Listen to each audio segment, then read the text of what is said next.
অনন্ত জীবনের গান গাই। পৃথিবীতে সবকিছু প্রমাণের দরকার পড়ে না। এত প্রমাণ দিয়ে পৃথিবী চলে না। আর এই যে মূর্খ জনগণ, যাদেরকে আমরা মনে করে যে মূর্খ, আর নিজেদেরকে যারা মনে করেন শিক্ষিত, তাদেরকে মূর্খ ভাববেন না।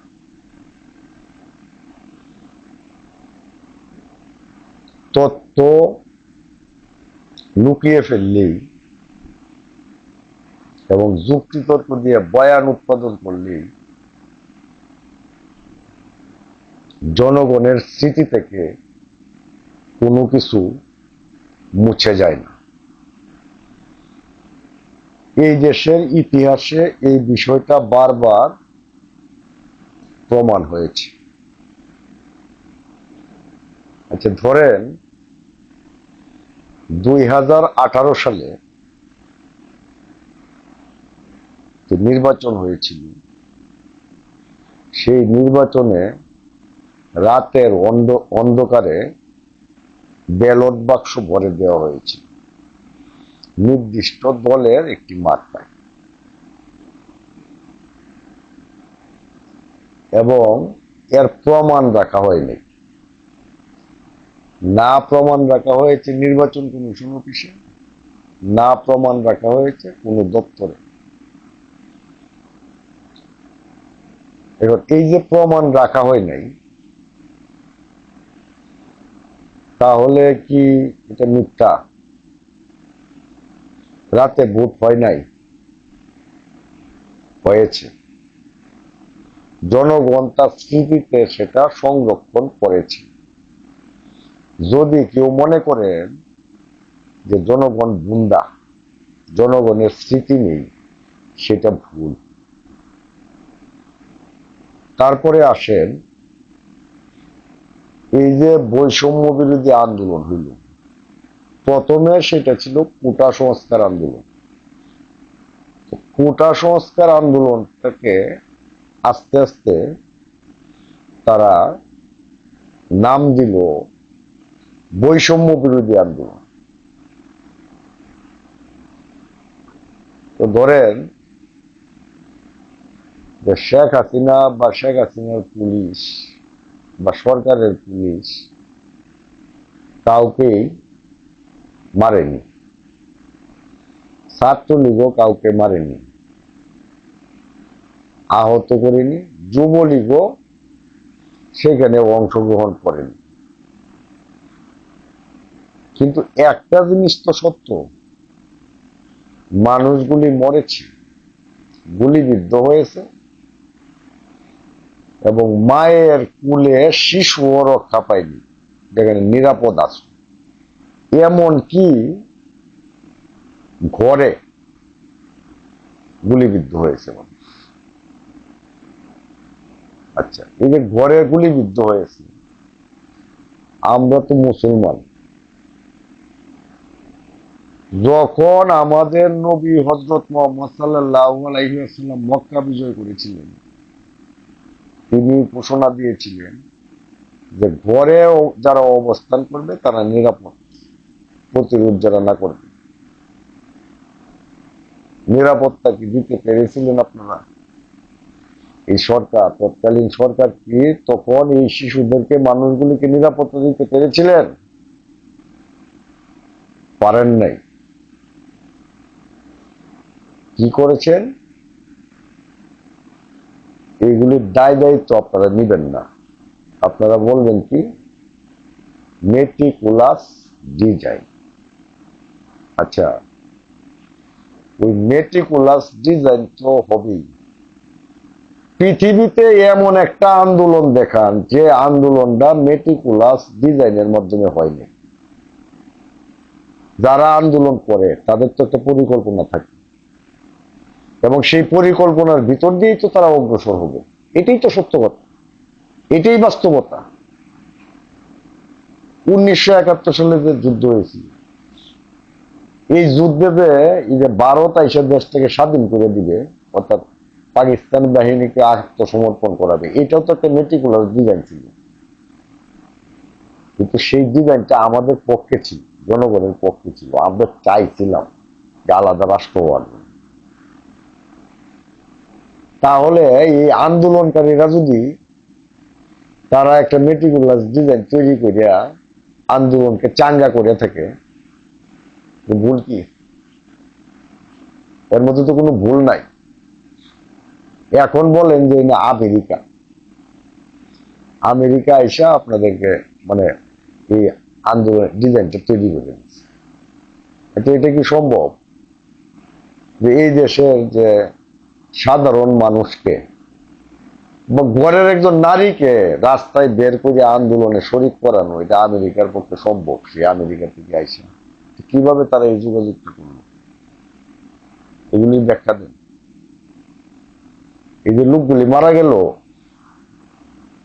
তাহলে কি বলতে চাচ্ছেন যে মানুষ মরে নাই?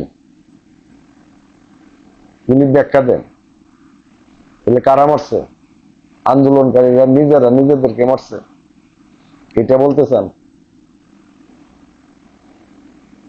এইগুলি বইলা আসলে লাভ নেই। কারণ আপনারা যে বয়ান তৈরি করছেন, যে বয়ানের কারণে হত্যাযোগ্য করছেন মানুষকে, এইটার জন্য আপনাদের দায় স্বীকার করতে হবে এবং ক্ষমা চাইতে হবে। এখন আপনারা দেখেন এই যে বয়ানগুলি, মানে দেখেন এই যে 16 তারিখ যখন আবু সাইদকে মেরে ফেলা হইল, আবু সাইদ যখন শহীদ হইলেন, আমি বের হইলাম। পরের দিন আমি বন্ধুদের সাথে কথাবার্তা বললাম। বলার পরে আমার কয়েকজন বন্ধু বান্ধব, আমার পার্সোনালি যাদের সাথে আমি সম্পর্কিত, আমাকে বলল তুমি তো আসলে জানো না আবু সাইদ শিবির করে।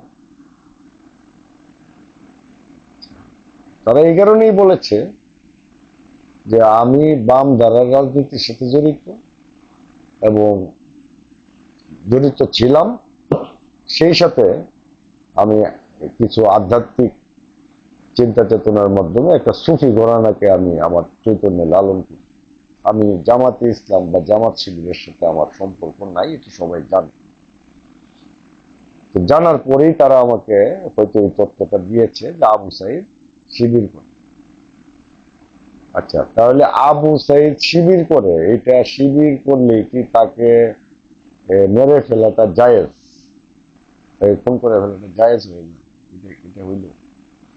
এটা কোনো কথা? আচ্ছা, এই যে স্লোগান দেয় যে একটা একটা শিবির ধরে ধরে জবাই কর, এটা কি কোনো কথা?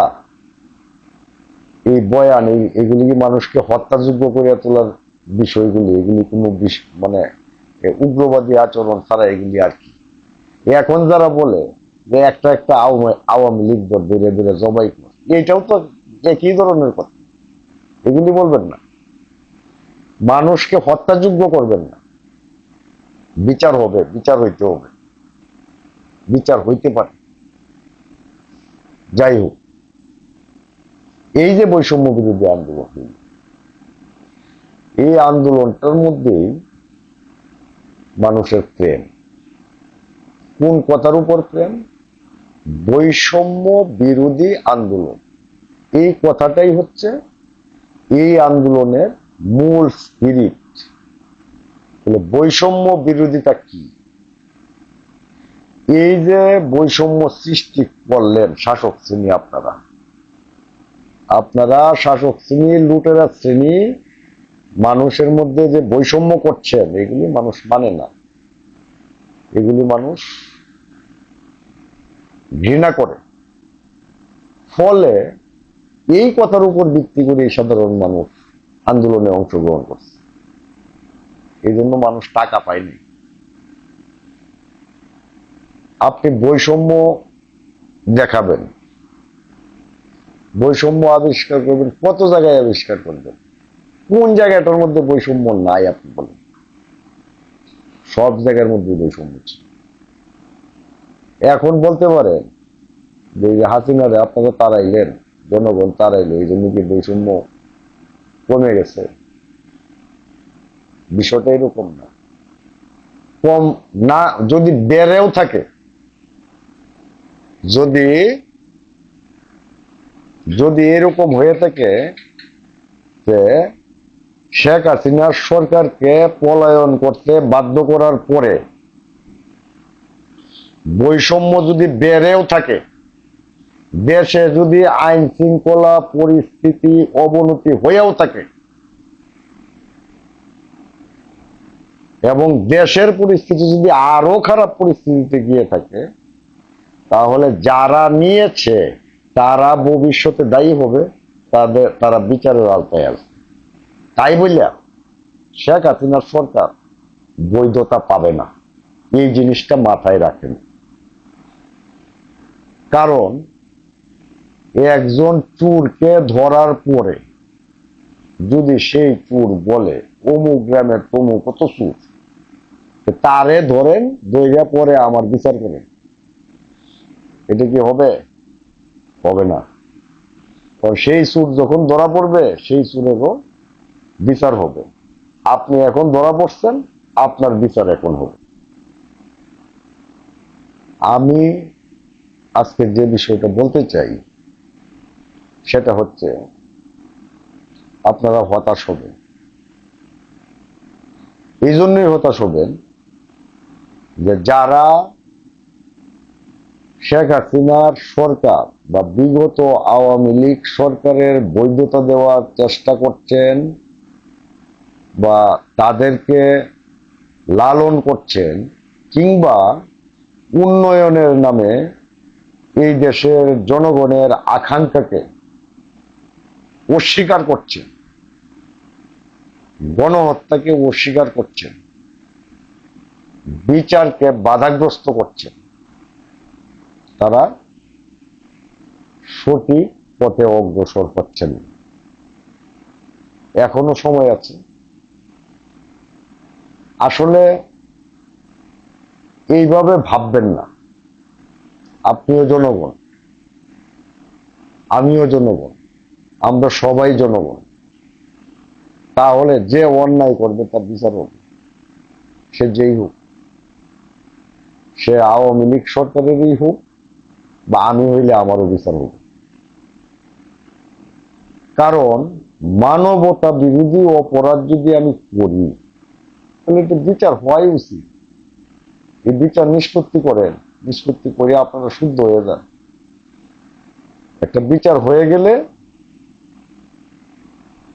শুদ্ধতা চলে আসে, তারপরে এই সমাজ সুন্দরভাবে সাজান, এবং সেটাই হবে আগামী দিনের আমাদের লক্ষ্য।